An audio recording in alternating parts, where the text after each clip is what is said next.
So my name is Kristóf Litavecz, and I'm a product manager here at Mattress. I've been here for about 9 months now, and I used to work for an online travel agency before, here in Budapest and in Bangkok as well. And right now I work on our editor product and try to improve on how our customers can edit and create better email campaigns using our platform. So what I'll talk about today on a high level, the agenda is that I'll first talk about what jobs theory really is and where that whole idea comes from. And secondly, I'll try to explore how jobs theory and personas relate. And finally, I have some really smart conclusions, so stay tuned for those. No pressure. All right. So first I want to start a bit about me and Mattress. So when I came here about 9 months ago, and ever since then, pretty much every day, you know, the question is what we want to build and what we don't want to build, and how we prioritize and say no to, as Ollie said, to 1,000 things and say yes to just one. And how we can understand the problems of our customers and make better, more educated decisions. So one thing that a lot of companies do is they define a North Star metric. Has anybody heard of this expression, North Star metric? Raise your hands. All right? No? No? Okay. Then I'll talk you through that. So then the concept of a North Star metric is to have one number, something that you measure, that more or less tells you how your business is performing, and it shows you how well you're doing with your customers, and you know, you can make assumptions based on those whether you have a healthy business or not. And there are some of these companies who are famous for that and are doing that, and in my previous company we also had one that I'll talk about a little bit. So, but I've got a question here first. So when you look at, say, the first group, Facebook and Netflix, what do you think they try to optimize for with these North Star metrics? What is the behavior that they're trying to push for with spending more time and having more subscribers? What are they trying to get from the users? Anybody? Time? Yeah, which is basically their attention, right? So that's what they are always after. They want to get you to watch even another episode of that Netflix show that you just finished, or, you know, spend more time on looking at puppy photos or kitty pictures on Facebook or whatever is that you do there, right? So what about Amazon and Walmart? What do you think they do? What? Cash? Revenue. Cash revenue, exactly. So they optimize for transactions, right?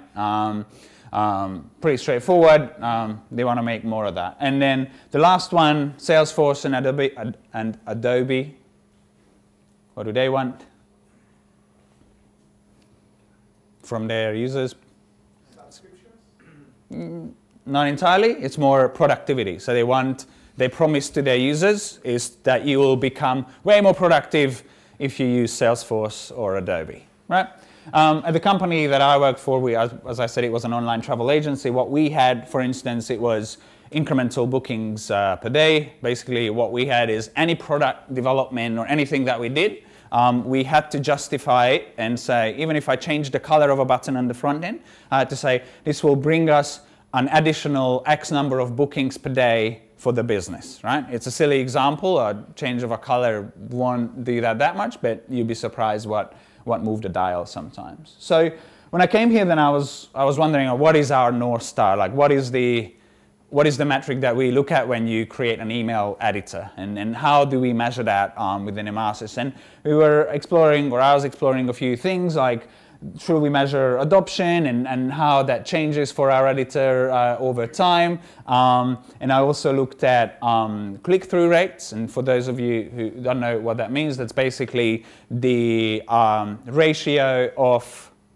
users who get an email, how many of them clicked on a link in that email. So we want to make sure that our customers who use our platform have high click-through rates, or CTR as we call it, because then their emails will be more effective if there are more clicks, there are more spends on their brand, etc. So that was one idea, but I wasn't really happy, and I was reading about a few things, and one thing that I realized that it's really difficult to compare consumer-facing brand like a travel website with enterprise software. And one thing worth noting is when you look at our business today, we've got thousands of customers, but still it's not in the millions. If you look at statistical significance, for example, it's a relatively low number of customers and low number of data points that we can look at. And also the way we work with our customers often requires deep custom integration that we do with them. So that's the foundation of our business. We spend more time with them. But long story short, we don't necessarily have all that data, and data is not everything. That's my point here. So in our business, it matters how you connect to customers and understand the qualitative aspect of it as well. So I was reading this book. Has anybody heard of Competing Against Luck by Mr. Clay Christensen? Yeah, thanks, Ollie.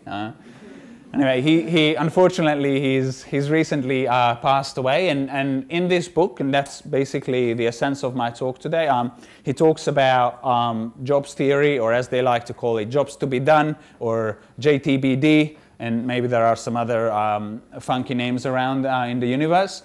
In any case, what he claims is that when you hire a product, when you buy a product, you hire it for a certain job.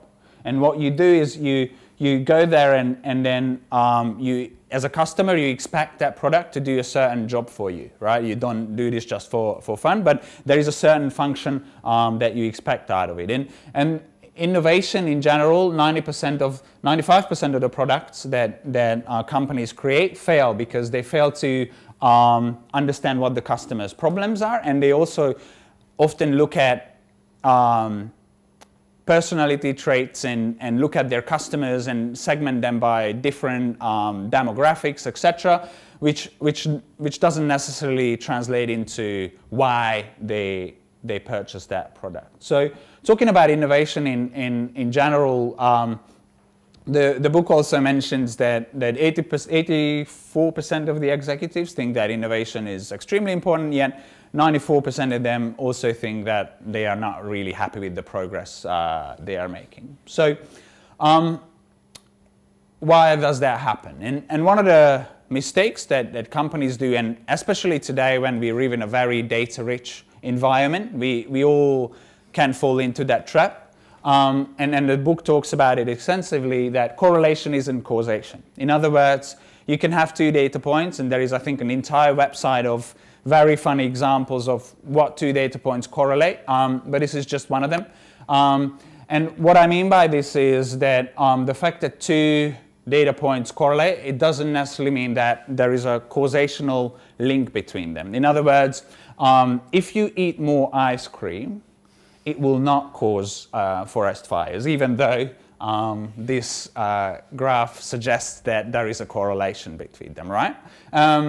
Equally, similar one, when they compare the sales of ice cream with the average weight of a person, how heavy they are, they also say correlation. So apparently, you could draw the conclusion that if you eat more ice cream, you'll be thinner, fitter, and all that. But we know that it's not true. The reason is probably everybody likes looking fit in the summer months on the beach, right? So my point here is that that these personality traits or these attributes don't necessarily cause anybody to buy a certain product. There might be correlation, but it's not the actual trigger. So if you look at me, if I buy the New York Times, I'm 32 years old, I've got kids, I'm 182 tall, I'm married, I drive a Nissan. These are all attributes that you can attach to my persona, but none of these will ever cause me to go and buy the New York Times. I may be interested in finding out what the latest scores of the latest sports events were, and I want to find that out. That's a job that I hire the New York Times for, but I don't know if I get 10 centimeters shorter by the time I'm age of 70, it will not change whether or not I buy the New York Times. All good so far? All right, excellent. So, so let's understand what the job is. And in the book they mention that the job is basically a shorthand for what you're trying to accomplish in a particular circumstance. So it's basically what you're trying to do in a particular situation. Yeah? That's what you're hiring a product for, and that's what jobs to be done is really about. It's not just about these different attributes, but the job that you're trying to get done. And I'm going to give you an example that they did, or a research that they did, and it's part of the book. Has anybody heard of the Milkshake Dilemma? Milkshake Dilemma? No? It's fairly famous in the marketing world as well.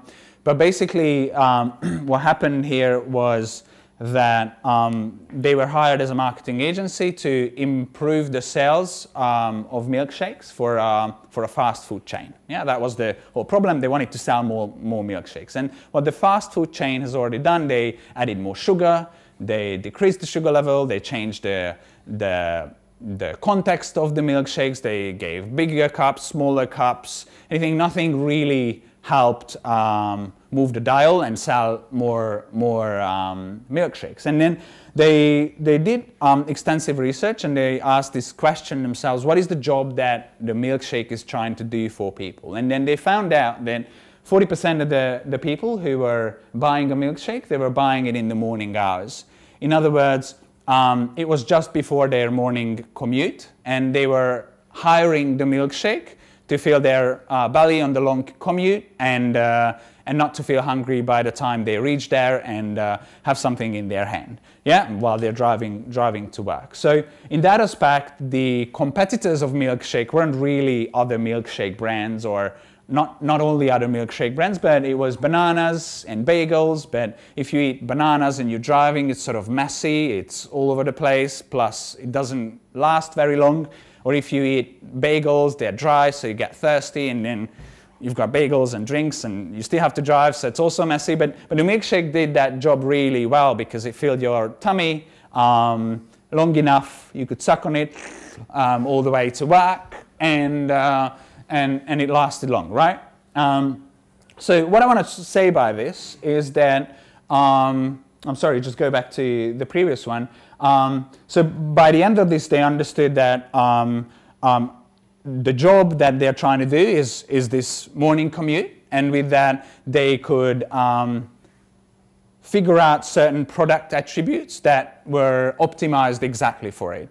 One of the other things that they found out, for instance, is the other big group of people who are buying milkshakes were dads in the afternoon who are taking their kids home, right? And then they found out that so they have two different sizes of milkshakes, one for the afternoon dads and kids, because dads don't have long patience for waiting for their kids to suck up all the milkshake.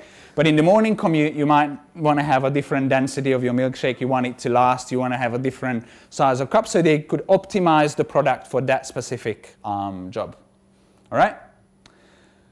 So why is that important? So the thesis, or the idea that they are sharing here as well, is people don't want to buy a 1/4-inch drill, they want a 1/4-inch hole. In other words, you want to understand the outcome. So when you go to a hardware store and you ask the person there to give you a drill, what do you think would be the right answer? What do you think that most of them do?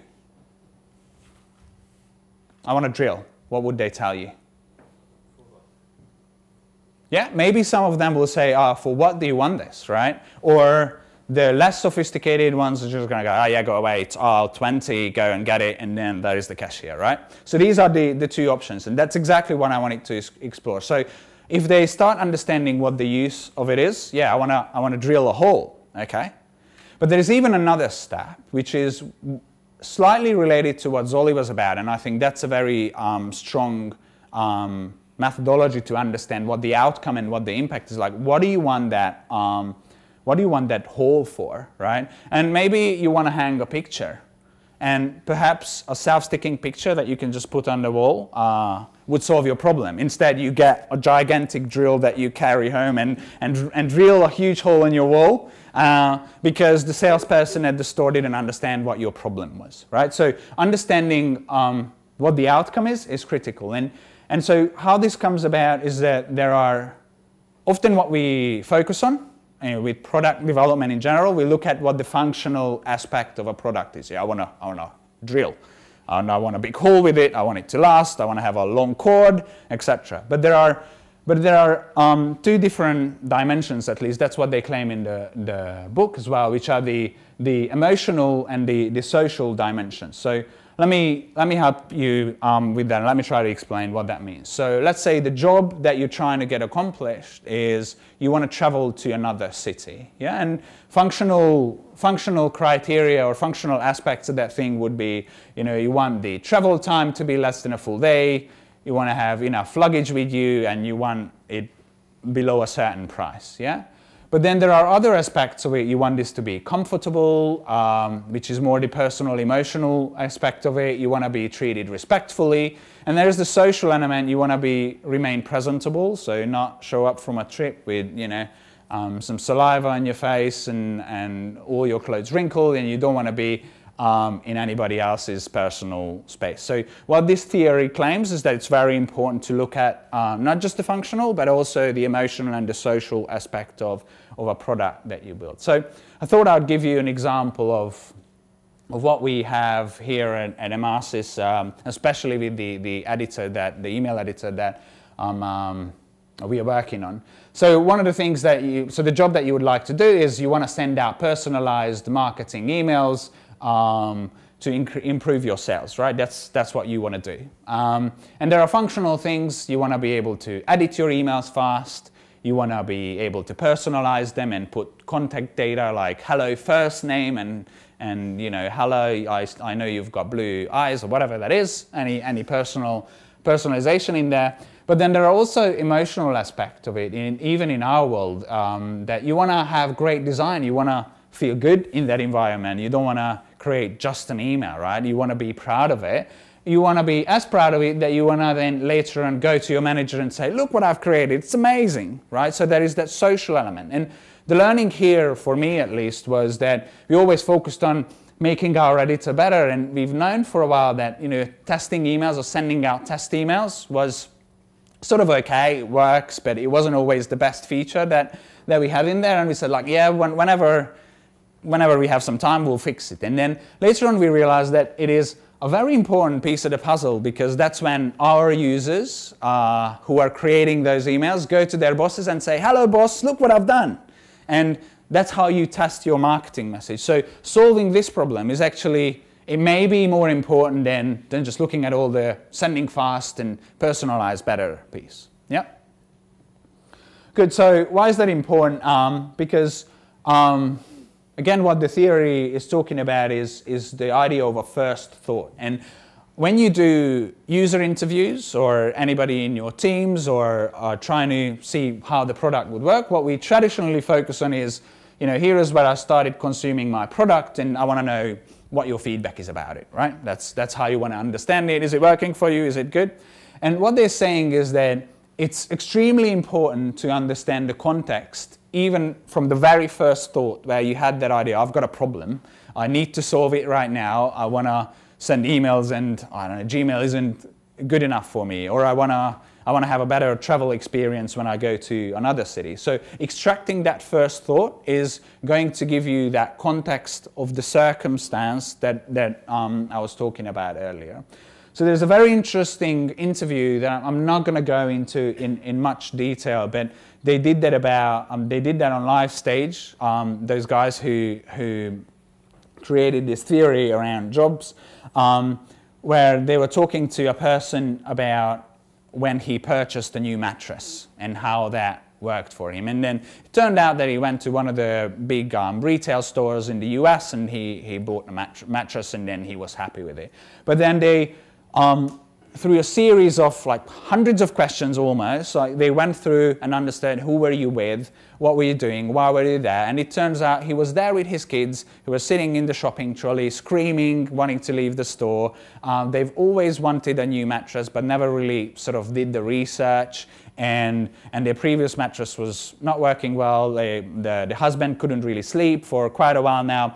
Long story short, when they tried to return the old mattress, it turned out that unless you had a deep enough hole in the mattress, approximately I think 1.5 inches, you couldn't return the mattress to the store. And so he was like, oh, I can't be bothered with it, I don't have time. But at that moment, when they were in that retail store, the whole situation, the kids screaming, the wife said, you know what? Go and buy that mattress, I want you to have a good night's sleep. And what triggered this wasn't actually any attributes of the mattress. And what most mattress retailers do is they invite you to the shop, they let you to lie down on it and feel how fluffy it is and, you know, all those things. But it turned out that the deciding factor in this case for him was that there was a very easy return policy on this, because he didn't have time to research it, but he knew that if he didn't like the mattress, he can just return it straight away. So long story short, if they had focused on what he liked about this mattress, they wouldn't have understood the context and how this decision came about and why he purchased it. So I've talked a lot about consumer products and physical products, but how does that really help us with software? So I'm going to go into that a little bit and how we can translate that into other words. So that first thought, although a bit more difficult perhaps, because you don't have the same context as with and the same emotions as with physical goods, but you can still try to extract that and try to talk to users and understand what triggered that decision, what was the job that they were trying to do but couldn't, what shortcuts were they trying to do before they decided to switch to you or switch to another provider and leave you. And then you can go through all these questions to make sure that you really capture that first thought, who was the decision maker, etc. So far, so good? All right. Am I talking too fast? No? I might be, because I can't take a breath. Anyway, moving on. So I promised I would talk a little bit about personas, and as many other companies, we also have certain personas within Emarsys, and personas, we use personas to understand the different people who are using our products and how they might be using it. Obviously, this is a simplified profile of a person who might get in contact with our software, but that's how we try to put them into sort of buckets and observe some patterns. That we've got Teresa, who is the head of online marketing. She's a decision maker. She's a fairly senior person at the company. We've got Agnes, who is the campaign executive. She's the person who is doing all the repetitive, you could call grunt work with the tool, the copy pasting, creating the campaigns, making sure that every pixel is perfect, etc. And we have her boss, Richard, who's the campaign manager, who is responsible for launching the campaigns, making sure everything's fine. He looks at some of the data and makes sure that they are, in general, as efficient as possible with their whole marketing efforts. So one thing that I realized when I was talking about it, that one person, we might be missing one person, and I'm not entirely sure or convinced, but in the whole process, starting from the first thought that I was talking about, we have a decision maker persona who then puts her signature down and signs the deal with any software. So it's important that in our world, the user and the buyer aren't the same. They're not the same person, right? Agnes in our world or Richard are using the tool, but in the end they have to go to the CMO and say, hey, come, I want to buy a software for 200 forints, and I want you to sign here, and I'm going to be way more efficient, and you'll be happy. Yeah. So whenever we talk about what to do next, we don't often think about that decision maker persona and where she is in the process. So if you think about, again, first thought, there might be multiple people who triggered a decision, but in the end, it's the decision maker who makes the purchase, and again, a different group of people who are more or less using the software. Excellent. So how does that relate to jobs theory? We've got these personas, great. And I was trying to research this a little bit more and then stumbled upon how Udemy, the online training marketplace, is thinking about jobs theory and personas and customer journeys as well. And basically what they are saying is that if you have a persona, it has some certain attitudinal attributes. You know who he or she is and what his main responsibilities are. And then that person can have multiple jobs that he or she is trying to get done, right? In this case, for example, we can say the campaign manager is the company is losing business and they're trying to turn things around, yeah? And then around that job that they're trying to get accomplished, there will be then a customer journey that they are going through, and we can better understand and map that out and see what are the different stages of that journey, what decisions they are making, etc. So this is one of the examples of one of our personas from Richard, the campaign manager. And I'm not saying we are perfect, but I think we cover some of the aspects of what's needed to be on a persona description. For example, we cover the attitudinal aspects. We know that in this case, Richard is usually a person who has years of experience with MRSys and the software. He's responsible for all the campaigns on different channels. He oversees the work of different teams, etc. And behaviorally, he creates and launches the campaigns. He makes plans about what types of campaigns to have in each channel. So we have these aspects covered, but we also try to look at what are the situational things, what are those situations that he might be in, what are the jobs that he's trying to cover. And this really helps understand what these personas are trying to do, and that's sort of the connection that you can make with personas and jobs theory. And then finally, something else that we're working on is our customer journeys, and this is one that we created for content creation. I know the letters are teeny, but it's not meant to be read right now anyway for this presentation. But what I wanted to show you is that we try to map out certain aspects of what Agnes is trying to do and how she is getting engaged, what sort of decisions she has to go through when she's creating content and managing email campaigns. And with all of these, the personas, then the journeys, I feel we have a better understanding of what they're trying to do, but perhaps we can still start looking at are the personas the correct one? Is there another persona of a decision maker? Are we covering all the steps in the journey, etc.? But at least it's a good start.